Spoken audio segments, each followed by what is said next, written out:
Well, J.K. Rowling seems to have triumphed in her stand-up for the freedom of expression here in the United Kingdom in the last couple of days, standing defiantly against the new laws coming to play in Scotland yesterday under the so-called Hate Crime and Public Order Scotland Act 2021, bringing about offences whereby someone can be stirring up hatred and thereby commit an offence if they behave in a manner or communicate to another person material that a reasonable person might consider to be threatening, abusive or insulting.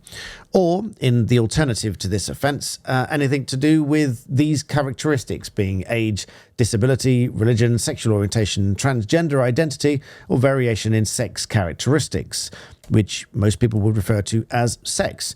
But obviously that's been put in as an alternative, whereby in the Equality Act it just refers to sex. But by the by, Miss Rowling published a series of posts on X. If you haven't caught up with those, check out my other videos on Black Belt Barrister, and make sure you do subscribe here. You're on Black Belt Secrets for my personal views here, which I promise you will get.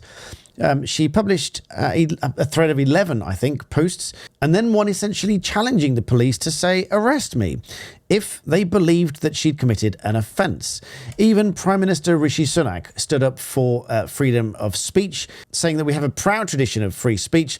We should not be criminalising people for saying common sense things about biological sex. Clearly that isn't right. The police, however, have now said that those posts were not criminal and no further action would be taken.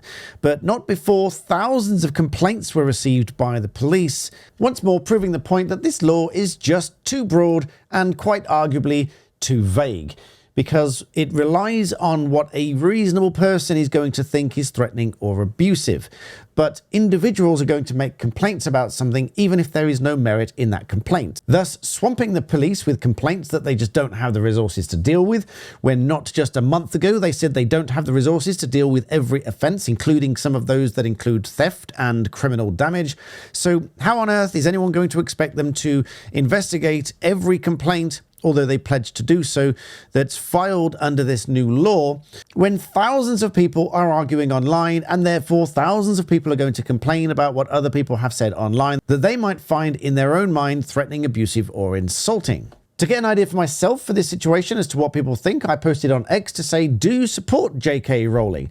I'll link that post in the description below. Please do go there and like it and comment and repost it so other people can see it, and let us know whether you support J.K. Rowling in her stand-up for the freedom of speech. Now, as to my personal views, I also stand up for the freedom of speech. Under the law of the United Kingdom, free speech is given high protection.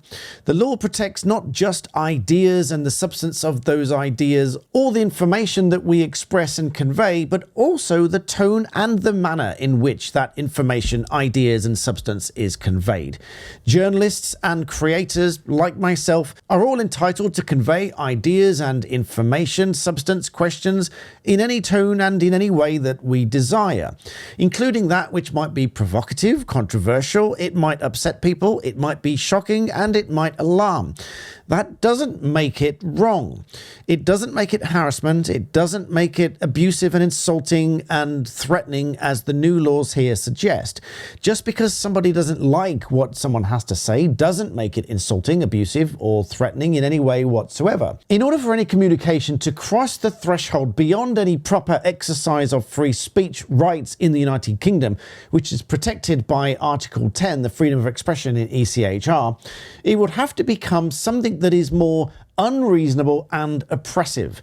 Not just undesirable, not just unattractive, not just alarming and not just shocking, and not just something that somebody doesn't like, and certainly not just something that somebody disagrees with. And even as this new law has been drafted with the word insulting included in the first offence here, that being any behaviour or communication that intends to stir up hatred against a group, the bar for prosecution should necessarily be fairly high. It should not just be that one person dislikes another person or another group. It really should be, taking the strict wording of this legislation here, to stir up hatred against a group would necessarily mean, in my view, that it would create a large-scale hatred throughout the community against a particular group or anyone with these particular characteristics. But that is not to say that this law is particularly well drafted. I can see a lot of people getting confused by this legislation filing complaints when they have no business filing a complaint, and even on occasion police pursuing complaints where there is no real complaint to pursue.